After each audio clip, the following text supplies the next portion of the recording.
नमस्कार, शाम के 6 बज गए हैं। इस वक्त आप लोकतंत्र पे हैं और मेरा नाम है अंकित त्यागी।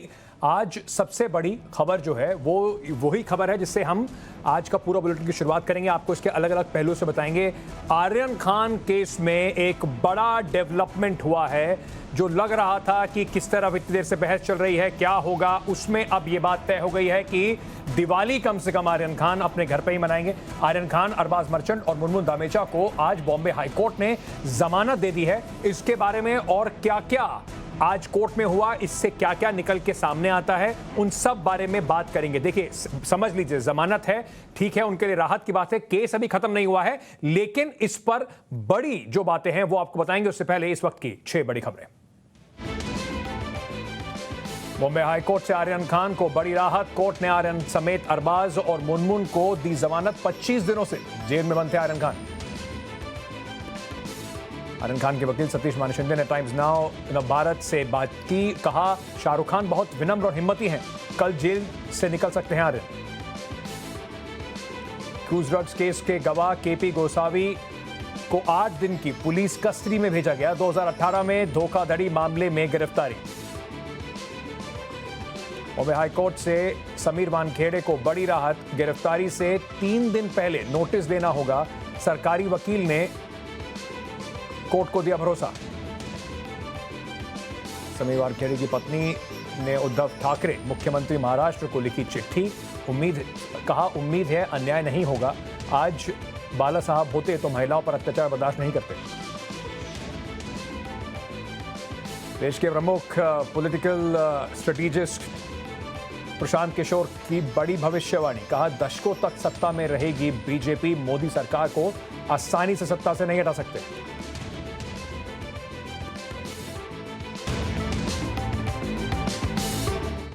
In association with Colors, make life better. इस वक्त की सबसे बड़ी खबर से शुरुआत करते हैं लोकतंत्र की।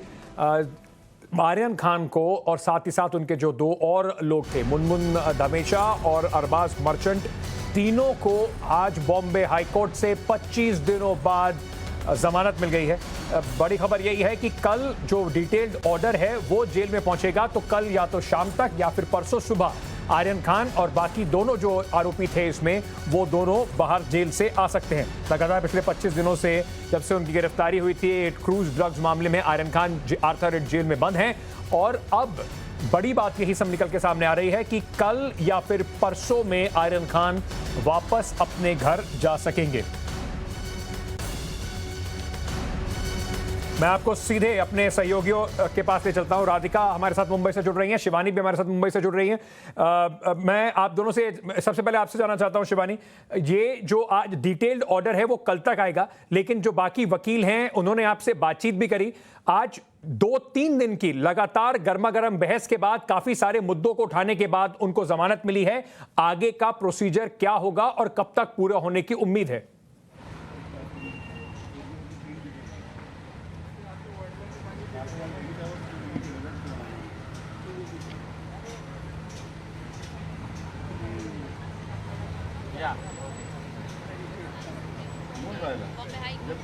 रिपीट किया गया, जजमेंट्स को साइड किया गया, लेकिन इसी बीच में अहम मुद्दा ये रहा कि व्हाट्सएप चैट्स को लेकर जो बातें सामने आ रही थी उसमें बहुत इंपॉर्टेंट तथ्य नजर नहीं आए हाई कोर्ट के जज को, माफ करिए।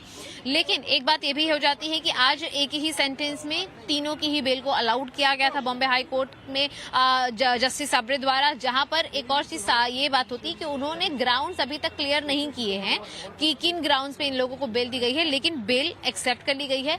कल जो है ऑर्डर कॉपी आएंगी, ऑर्डर कॉपी आने के बाद पूरा प्रोटोकॉल फॉलो किया जाएगा। अनुमान 1:30 बजे से 2:30 बजे का वक्त होता है जहां पर बिल के प्रोसीजर्स कर आर्थर रोड में शुरू होंगे। तो कह सकते हैं कि कल शाम तक आर्थर रोड से ये सभी जो 3 लोग हैं, मुनमुन धमेचा हो, आर्यन खान हो, अरबाज मर्चेंट हो, वो आर्थर रोड जेल से बाहर होंगे। लेकिन पूरा प्रोटोकॉल फॉलो करना होगा। कल का दिन भी काफी अहम होगा इस पूरे मामला को लेकर।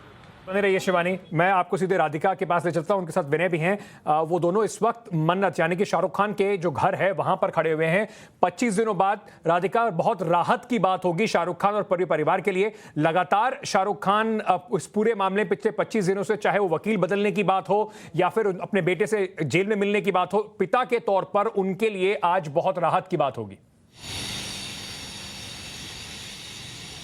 बिल्कुल आज की जो बेल हुई है बिल्कुल राहत की बात है। इनफैक्ट आज आर्यन खान एक और रात शायद आर्यन खान को जेल में बिताना पड़ेगा, लेकिन उसके बाद कल बेल ऑर्डर आ सकता है। बेल ऑर्डर आने के बाद उसके बाद सेशंस कोर्ट में उनको सिग्नेचर लेना पड़ेगा। उसके बाद उनको वो जो बेल पेटी है आर्थर रोड के बाहर उसमें वो पेशी की जाएगी। उसके बाद ही उनको जेल से रिलीज़ किया जाएगा।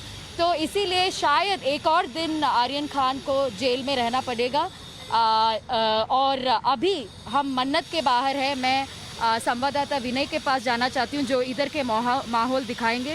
विनय जी, हम बता दें जिस प्रकार से हम लगातार जिस दिन से आर्यन की गिरफ्तारी की गई थी लगातार ग्राउंड रिपोर्टिंग कर रहे थे। हम यहाँ मन्नत के सामने आके बार बार देखा करते थे, काफ़ी फैन यहाँ आ जाते थे जब उनकी बार बार बेल होती थी, जिसके बाद जिस प्रकार से कोर्ट में पेशी होती थी, जिसके बाद वहीं उनकी रिजेक्ट होती थी, मायूस होकर लोग चले जाते थे। ये मुंबई का बांद्रा का मन्नत बंगला है जहाँ शाहरुख खान का पूरा परिवार रहता था।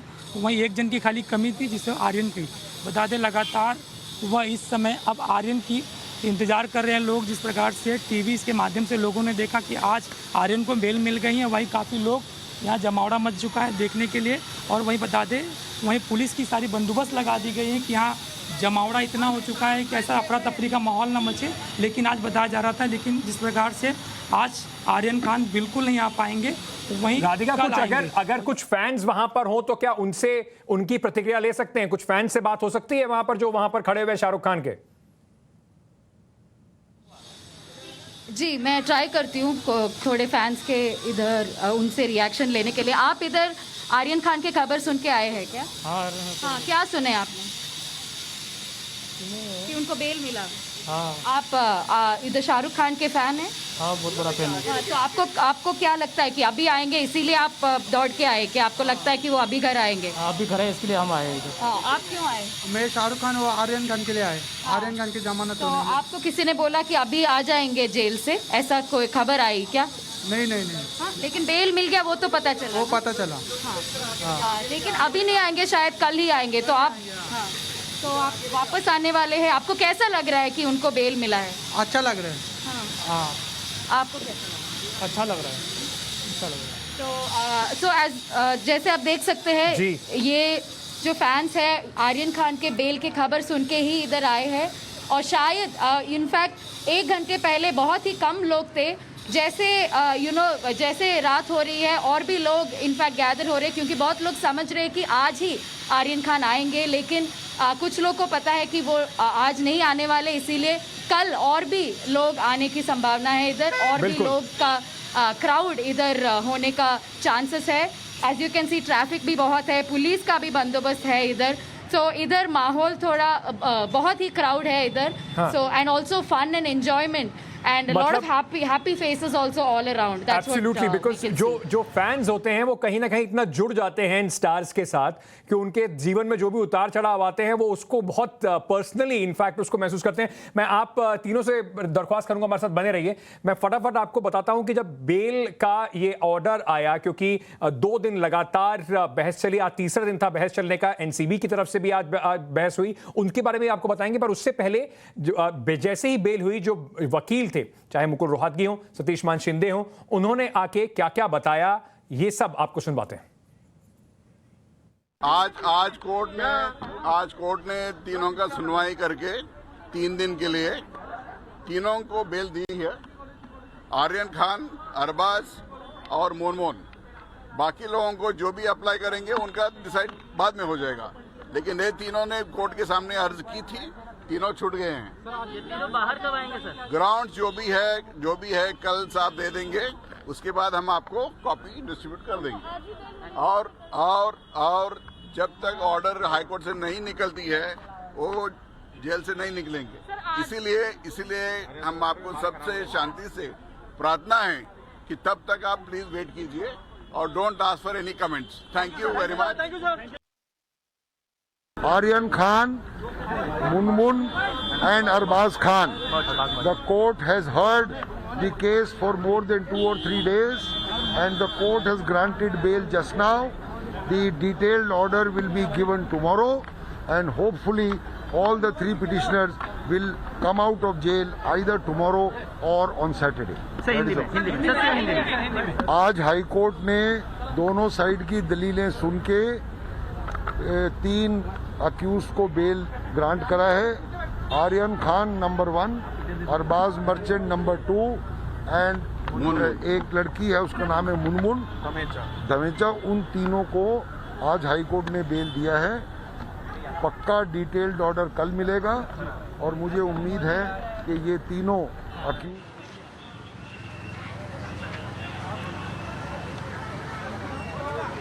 ये शाहरुख खान के घर से के बाहर से है। काफ़ी सारे फैंस वहाँ पर मौजूद हैं। राधिका के पास सीधे आपको ले चलता हूँ समझने के लिए कि वहाँ पर हो क्या रहा है। राधिका, ये काफ़ी सारी भीड़ जो दिखाई पड़ रही है, ये सारे फैंस वहाँ पर इकट्ठे हो रहे हैं। तो आप कैसे कह रही थी कि धीरे धीरे लोग वहाँ पे बढ़ते जा रहे हैं? जी हाँ, धीरे धीरे लोग बढ़ते जा रहे हैं। जैसे आप देख सकते हैं बहुत सारे लोग हैं इधर मन्नत के बाहर।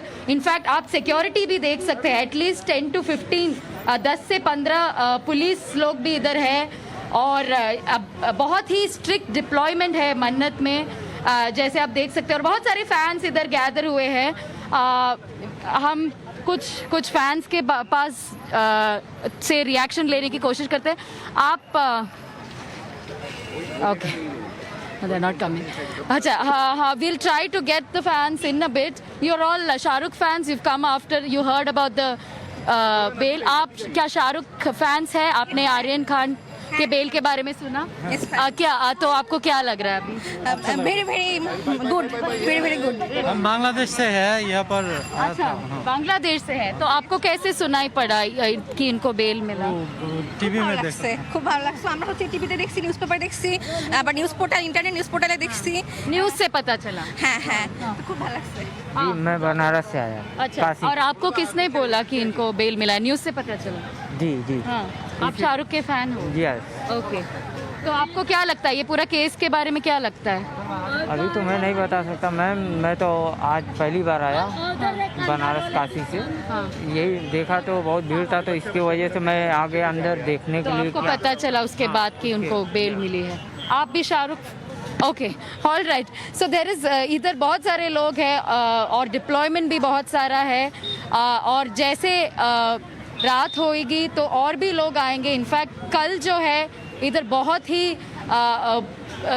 ही एक्सट्रीम क्राउड होगा आउटसाइड मन्नत। लेकिन अभी के लिए बहुत सारे लोग हैं जो एक्साइटेड है। इधर हमने कुछ लोग देखे जो पोस्टर्स पकड़े थे। Will try and get their reaction also.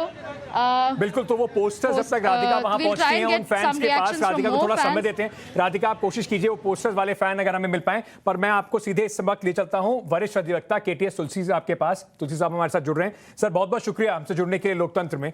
मैं आपसे सर ये जानना चाहता हूं, आपने पहले भी ये बात कही थी और मैं पढ़ भी रहा था उसके बारे में कि जो बेल इतने दिनों तक जो टाली गई है, शायद जिस तरीके से कोर्ट ने माना जाता है कि जो जेल है वो एक्सेप्शन है, बेल रूल है।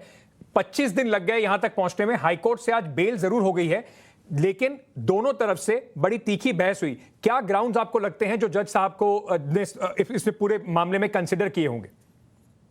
मैं तो समझता हूं कि ये सरासर क्रिमिनल लॉ का दुरुपयोग है। जब इन्वेस्टिगेशन में ये साबित ही, इल्ज़ाम भी नहीं है कि उसके कस्टडी में से कुछ मिला, उसके पर्सन में कोई ड्रग थी, जब ये इल्ज़ाम ही नहीं है तो उनका अरेस्ट जो है वो इलीगल है। और ये बहुत दुर्भाग्यपूर्ण बात है कि इन्वेस्टिगेटिंग एजेंसीज जो हैं वो एक रोविंग एंड फिशिंग इंक्वायरी बना देते हैं और तमाशा बना देते हैं केस का। जब कानून ये कहता है कि 162 के अंदर इन्वेस्टिगेशन किसी को डिस्क्लोज नहीं की जा सकती, सिर्फ जो मैजिस्ट्रेट इंचार्ज है उसके पास जाती है, उसको कॉपी दी जाती है या सुपीरियर ऑफिसर को दी जाती है। It's a bar, it is an offence to leak investigation. ये अपने पद का दुरुपयोग है और मैं ये समझता हूँ कि इसके इन्वेस्टिगेटिंग ऑफिसर के खिलाफ जिसने भी ये इन्वेस्टिगेशन होनी चाहिए कि किसने लीक किया, क्योंकि उसका जो दाग है लग जाता है, धब्बा लग जाता है किसी के कैरेक्टर के ऊपर, वो जाता नहीं है, वो एक्विटल से भी जाता नहीं है। तो ये रिस्पॉन्सिबल पोजीशन है, इसमें इन्वेस्टिगेशन कानून के मुताबिक होनी चाहिए, ये कम्युनल बेसिस पे इन्वेस्टिगेशन नहीं होनी चाहिए। बिल्कुल ठीक बात कह रहे हैं आप, क्योंकि एक जो प्रोसेस ही पनिशमेंट वाली जो है वो कई लोगों ने इस बारे में बात कही, और साथ ही साथ जो इररिपेयरेबल डैमेज होता है, यानी कि आप कहीं ना कहीं एक पब्लिक जो ट्रायल चलता है उसमें लोगों का दिमाग भी कलर करने की कोशिश करते हैं इस तरह की चैट्स को लीक करके। उन व्हाट्सएप चैट्स को आज ज्यादा तवज्जो दी नहीं गई कोर्ट में। व्हाट्सएप तो बिल्कुल ही नहीं किया जा सकता, ये हर एक का पर्सनल मामला है, उनके पर्सन में, उनकी लाइफ में अनड्यू इंटरफेरेंस है। जो दो दोस्त आपस में बात करते हैं या दो लोग बात करते हैं, माँ बाप जो बात करते हैं, वो सारी कॉन्फिडेंशियल होती है, उनके ऊपर आप महल नहीं बना सकते हैं। ये जो जब मालूम हो गया कि उसके बॉडी के ऊपर कोई उसके पास नारकोटिक ड्रग नहीं है, तो स्मॉल का भी सवाल पैदा नहीं होता। स्मॉल क्वांटिटी, कमर्शियल क्वांटिटी तब होती है जब कुछ रिकवरी हुई हो, जब रिकवरी ही नहीं हुई तो ये कैसे। तुलसी साहब, मैं आपको एक सेकंड के लिए रोकना चाहता हूं सर। ये जो तस्वीरें हैं इस वक्त, ये सीधी तस्वीरें आपको दिखा रहे हैं, ये मन्नत के बाहर से तस्वीरें आ रही हैं, और आप शाहरुख खान के जो, मुझे लगता है कि ये उनके जो सबसे छोटे बेटे हैं वो यहाँ पर आपको दिखाई पड़ रहे हैं इब्राहिम, और यहाँ पर बहुत सारे फैंस जो हैं वो इस वक्त खड़े हुए हैं, इस वक्त वहाँ पर पहुँचे हुए हैं, और वो इस वक्त आपको दिखाई पड़ रहा है कि जो शाहरुख खान के सबसे छोटे बेटे, अगर मैं गलत नहीं हूँ तो इब्राहिम जो हैं वो वहाँ पर दिखाई पड़ रहे हैं अपने जिनका घर है उनकी छत पे। कई सारे फैंस भी वहाँ पर हैं। मैं सीधे अपने रिपोर्टर जो मेरे सहयोगी वहाँ पर हैं विनय, उनके पास चलता हूँ। विनय, हमें तस्वीरें दिखाई पड़ रही हैं, उसमें इब्राहिम दिखाई पड़ रहे हैं, शाहरुख खान के भी आने के कोई चांसेस हैं क्या वहाँ पे? जी बिल्कुल, हम देख सकते हैं इस समय लेफ्ट में जो है वो इब्राहिम खान दिखाई दे रहे हैं, और जिस तरीके से लगातार लोगों की भीड़ भी देखी जा रही है, और काफ़ी पुलिस भी यहाँ बंदोबस्त लगा दिया गया है।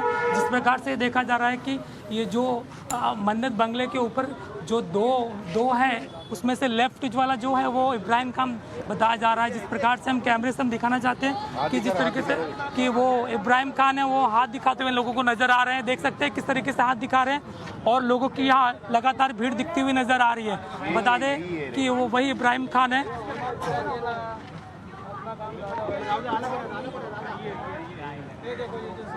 रहिए हमारे साथ, और भी बात करेंगे इस बारे में, हमारे साथ बने रहिए विनय। मैं इससे पहले, कुछ देर पहले जब जमानत मिली थी उनको, तो बड़े जो वकील जो पूरे इस मामले को देख रहे थे, इस मामले में इन्वॉल्व थे और कोर्ट के अंदर मौजूद थे, उनसे हमारी editor in chief Navika Kumar ने बातचीत करी। वो बातचीत आपको सुनवाते हैं। सतीश मानेशिंडे जी भी हमारे साथ फोन लाइन पर जुड़ रहे हैं। सतीश मानेशिंडे जी नमस्कार, नाविका कुमार बोल रही हूँ टाइम्स नाउ नव भारत से। आपको और आपकी पूरी लीगल टीम को बहुत बहुत मुबारक, बड़ा फैसला आया है कोर्ट से। बहुत धन्यवाद Navika ji. Times Now has been a great channel to work with, and thank you very much for all the cooperation. Satish Maneshinde ji, इस वक्त सबसे बड़ा सवाल दर्शकों के दिमाग में जो है वो ये है कि आर्यन खान जेल से बाहर कब तक आएंगे? जरूर जल्दी आएंगे, कल ऑर्डर मिलेगी हमें, और उसके बाद जो भी फॉर्मेलिटीज है उसको करके हम उनको छुड़ा देंगे। आपको लगता है कि कल की तारीख में वो वापस आ जाएंगे? आपकी शाहरुख खान से कोई बात हुई जजमेंट सुनकर? सबको उम्मीद है कि वो कल निकलेगा, और मैंने सबसे बात किया है, सब खुश है, और ऊपर वाले से प्रार्थना करते हैं कि thank you very much.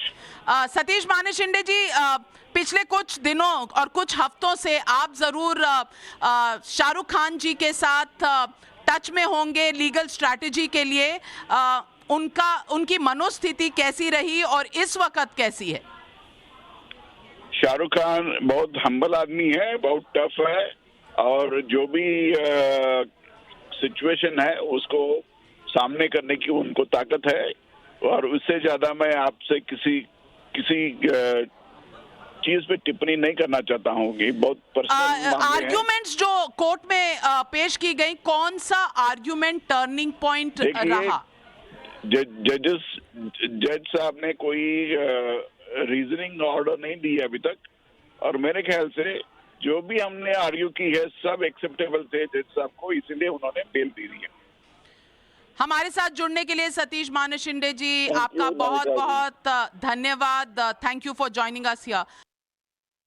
Ruby Ahuja ji इस वक्त हमारे साथ हैं, और रूबी जी मैं आपसे पूछना चाहती हूं कि आज जो आर्यन खान की बेल हुई है मंजूर बॉम्बे के हाई कोर्ट से, वो बहुत बड़ी विक्ट्री है आपके लिए, आपकी फर्म के लिए, और मुकुल रोहतगी जो फॉर्मर अटॉर्नी जनरल हैं उनकी आर्ग्यूमेंट्स जो रही कोर्ट में वो जज ने स्वीकार की हैं।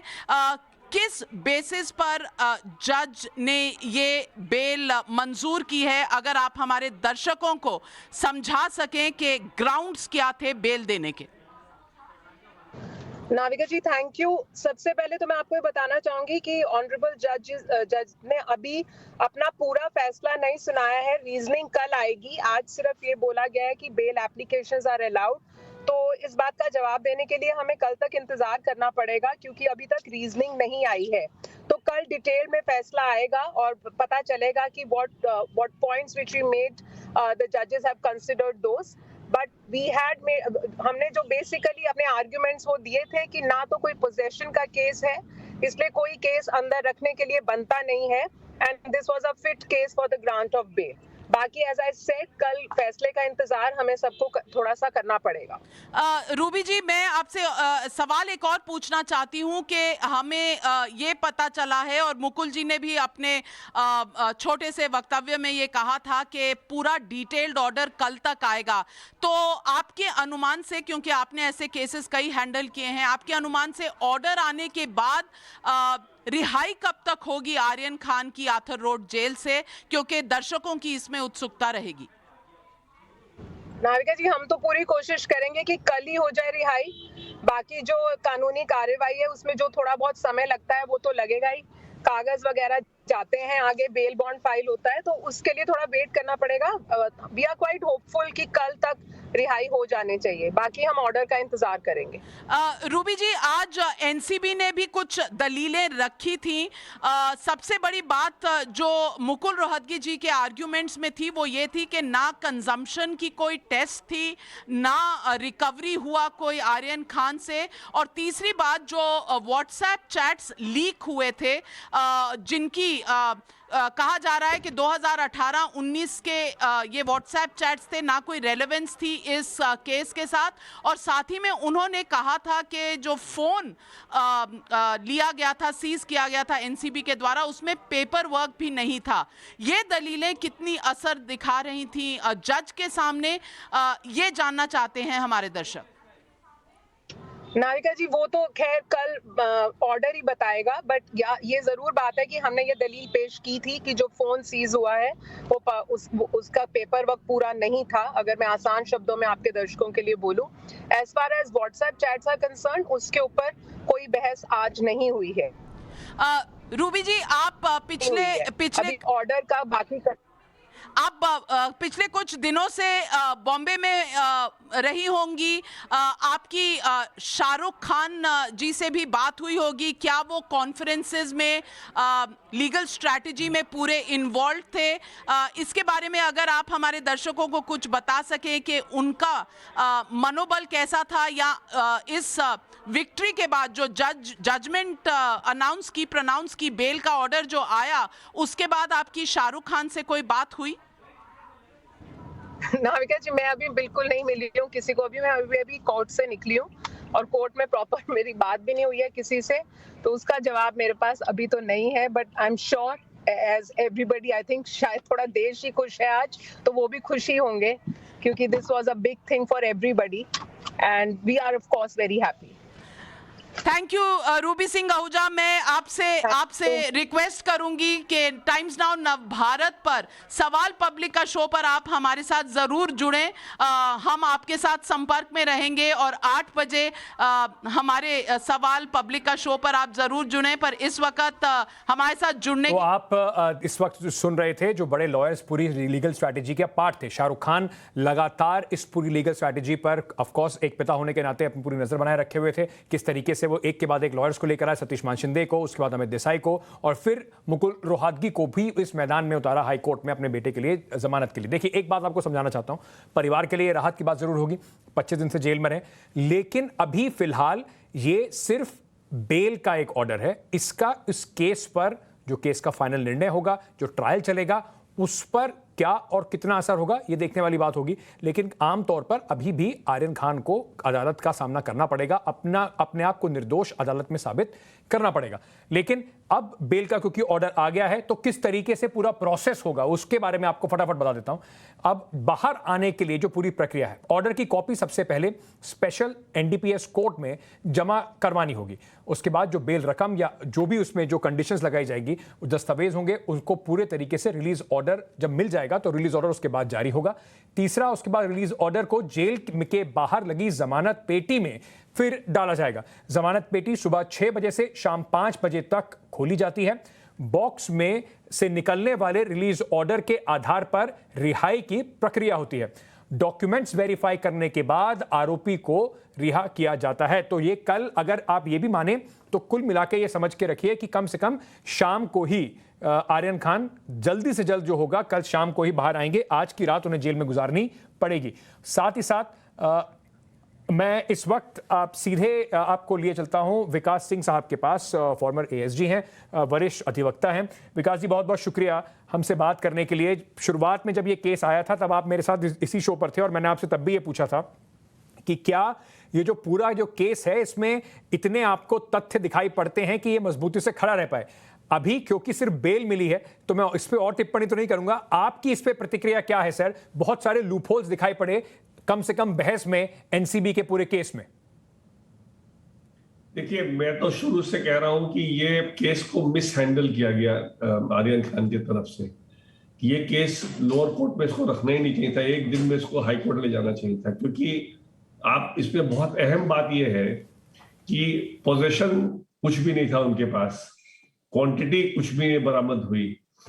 व्हाट्सएप चैट से अगर मान लीजिए कोई सप्लायर के साथ अगर कोई मान लीजिए लिंक मिल भी रहा है, I am assuming against this boy, तो हर जो ड्रग कंज्यूमर होता है ना उसको कोई सप्लायर होता है। ऐसा नहीं कि ड्रग कंज्यूमर कोई आसमान से हाथ उठाता है और आसमान से उसके हाथ में आ जाता है। तो हर कंज्यूमर के साथ कोई सप्लायर जरूर जुड़ा होता है और हर सप्लायर के पीछे कोई बड़ा किंगपिन भी होता है।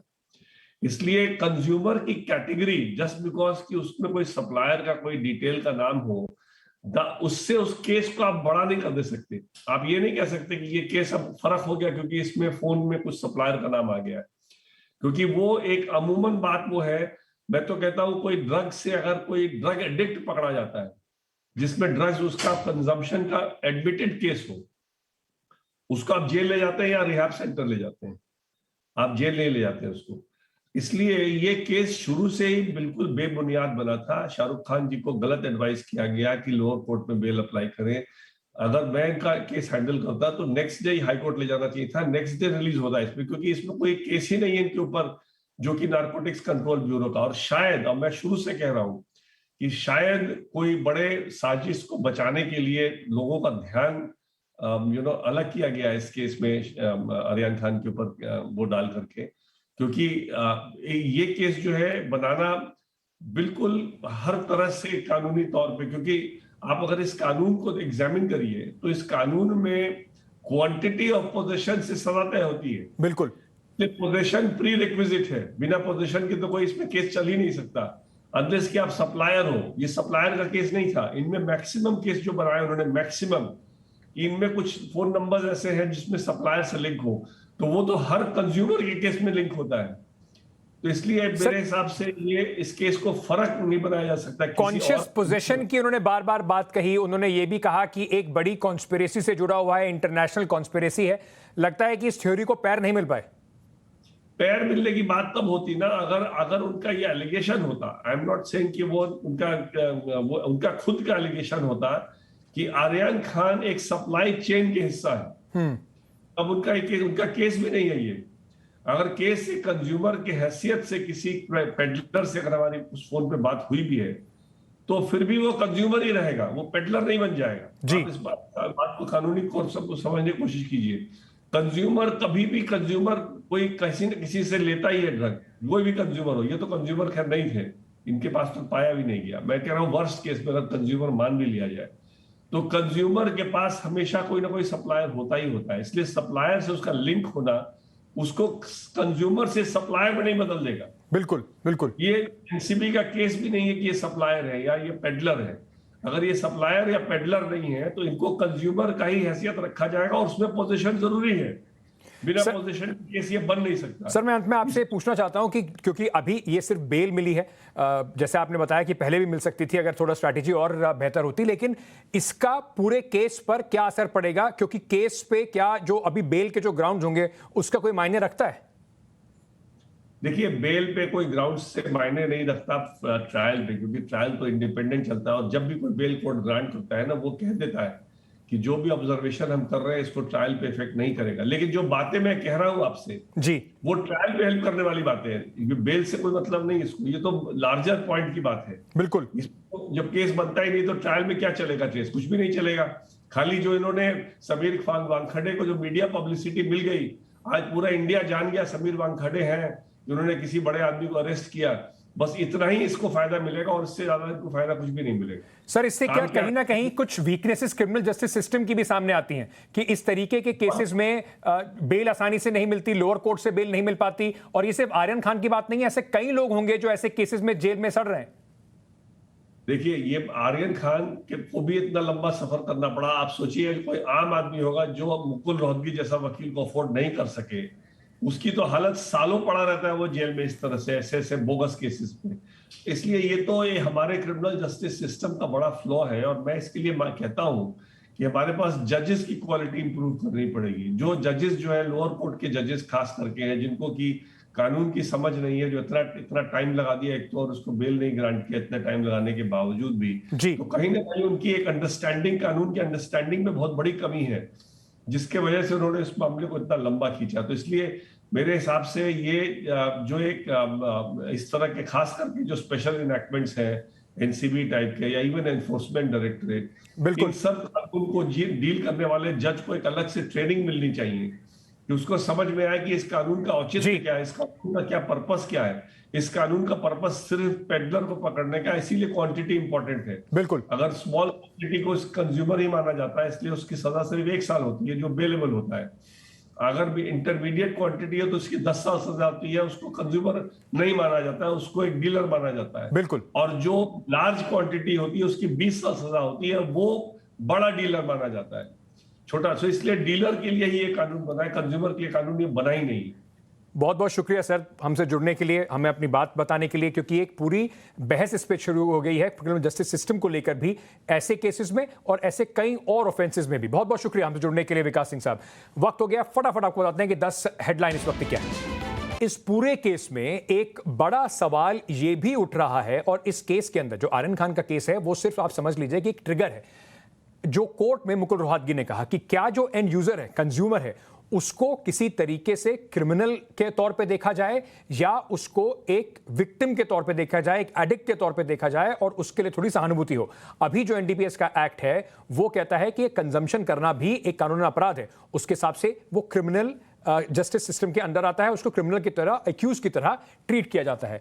लेकिन इस पर अब एक नई बहस छिड़ गई है, क्योंकि कई देशों में इस तरीके से जो एंड यूजर होता है, यानी कि जो कंज्यूम करने वाला होता है, जो ड्रग्स देने वाला होता है, उसके प्रति थोड़ी सहानुभूति जरूर रखी जाती है।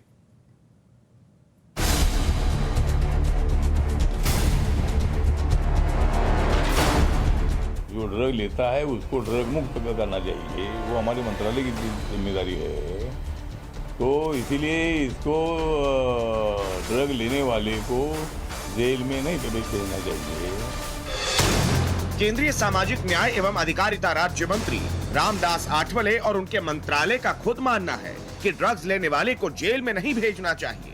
ऐसे में सवाल ये उठ रहे हैं कि करीब 1 महीने से आर्यन खान को जेल में क्यों रखा गया है। अभी उनको दारू पीने वाले को पकड़ने का ऐसा कुछ कानून नहीं है, लेकिन ड्रग वाले को पकड़ने का कानून है। हमारे सोशल जस्टिस मिनिस्ट्री का कहना ऐसा है कि भाई ड्रग लेने वाले को गुनाहगार नहीं समझना चाहिए। रामदास आठवले कह रहे हैं कि जो लोग ड्रग्स लेते हैं उनकी लत छुड़वाने के लिए उन्हें नशा मुक्ति केंद्र में होना चाहिए, न कि जेल में। तो ऐसे में आर्यन खान को, जिनके ऊपर ड्रग्स लेने के आरोप सिद्ध भी नहीं हुए हैं, उन्हें करीब 1 महीने से जेल में बंद क्यों किया गया है। आर्यन खान के वकील ने दावा किया है कि 23 साल के आर्यन, जिनके पास से कोई ड्रग्स मिला ही नहीं, वो ड्रग्स लेते हुए पकड़े भी नहीं गए। ड्रग्स लिया या नहीं ये भी तय नहीं है। ऐसे में उन्हें कानूनी कार्रवाई के नाम पर करीब 1 महीने से जेल में बंद क्यों किया गया है और ये कितना वाजिब है। आर्यन खान जेल में क्यों बंद है, इसका जवाब तो कानून के जानकार दे ही देंगे, लेकिन एक गैर आपराधिक प्रवृत्ति के युवक को जेल में बंद रखना उसके लिए कितना खतरनाक हो सकता है, ये एक मनोवैज्ञानिक से समझिए। इम्पैक्ट पड़ेगा उसके साइकोलॉजिकली इम्पैक्ट पे। वो इतना तनाव से गुजर रहा है कि वो कहीं ना कहीं माइल्ड से मॉडरेट डिप्रेशन में हो सकता है। उसके अंदर एंजाइटी बहुत ज्यादा होगी कि when am I going to get free. Ramdas Athawale खुद ये दलील दे रहे हैं कि जिस तरह से शराब और सिगरेट की लत वाले लोगों को जेल में नहीं बंद किया जाता है, उसी तरह से ड्रग्स की लत वाले लोगों को भी जेल में नहीं बंद करना चाहिए। और अभी जो कानून है उसमें बदलाव होना चाहिए, ऐसा हमारे मंत्रालय का क्या कहना है। उसको अगर जो लेता है ड्रग, उसको ड्रग मुक्त करने के लिए नशा मुक्ति केंद्र में उनको भर्ती करना चाहिए, लेकिन ड्रग लेने वाले को जेल में नहीं डालना चाहिए। तो ड्रग लेने वाले को नशा मुक्ति केंद्र में डालना चाहिए, वहाँ उनको एडमिट करना चाहिए। तो ऐसा हमारे मंत्रालय का क्या कहना है। रामदास आठवले की ये बात तो वाजिब है। ऐसे में सवाल एक बार फिर यही है कि आर्यन खान को जेल में होना चाहिए या रिहैब में। जेल के अंदर 1 महीना गुजारने के बाद आर्यन खान जैसे एक युवक की मानसिक स्थिति पर कैसा असर पड़ता है, ये समझने की जरूरत है। उसके अंदर एक प्रकार का गुस्सा भी हो सकता है। ये गुस्सा अपने ऊपर हो सकता है कि मैं कैसी स्थिति में फंस गया, या ये गुस्सा सोसाइटी की तरफ भी डाइवर्ट हो सकता है, क्योंकि बहुत देर तक हम अपने आप को रिस्पॉन्सिबल नहीं होल्ड कर सकते। अब ये बहस का विषय है कि आर्यन खान को कहां होना चाहिए, जेल में या रिहैब में। और इस वक्त लोकतंत्र में हमारे साथ जुड़ रहे हैं union minister for social justice and empowerment Ramdas Athawale साहब। इन्हीं की मिनिस्ट्री के अंडर ये जो पूरा बात हो रही है एनडीपीएस एक्ट को चेंज करने की, जो आर्यन खान के केस में भी इस बात को उठाया गया कोर्ट में, इन्हीं की मिनिस्ट्री का दायरा होता है। इन्हीं को तय करना है कि क्या कानून में बदलाव किया जा सकता है या नहीं। अठावले साहब, बहुत बहुत शुक्रिया हमसे बात करने के लिए। मैं सबसे पहले आपसे जानना चाहता हूं, ये जो अब बात उठ रही है कि क्या सोशल जस्टिस मिनिस्ट्री, आपकी मिनिस्ट्री कुछ विचार कर रही है, जो लोग एंड कंज्यूमर हैं, जिनको एडिक्ट कहा जाता है, या जो लोग ड्रग्स का इस्तेमाल करते हैं, उनके लिए कुछ प्रावधान में बदलाव करने की, क्योंकि अभी उन्हें बिल्कुल एक क्रिमिनल की तरह देखा जाता है, विक्टिम के तौर पे नहीं।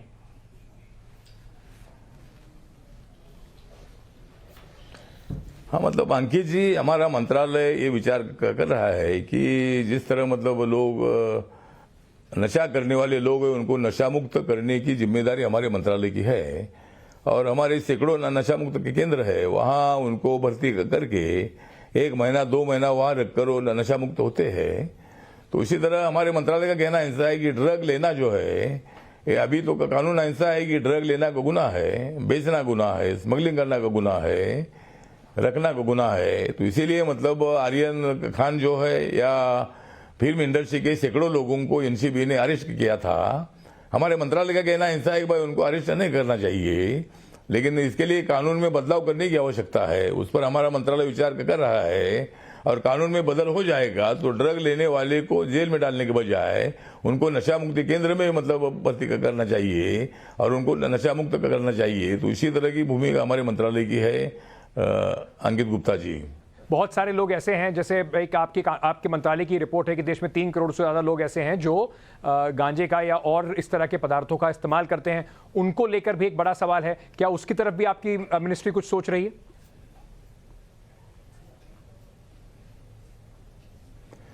हाँ, तो हमारी मिनिस्ट्री तो सोच रही है कि जो नशा करने वाले लोग हैं उनको नशा मुक्त करना ये हमारे मंत्रालय की जिम्मेदारी है। खाली हमारे मंत्रालय की जिम्मेदारी नहीं है, उनके माँ बाप की जिम्मेदारी है, जो एनजीओ है एनजीओ की जिम्मेदारी है, जो सोशल वर्कर है उनकी जिम्मेदारी है, पॉलिटिकल लीडर उनकी भी जिम्मेदारी है कि ऐसे नौजवान लोग इसी तरह के नशा में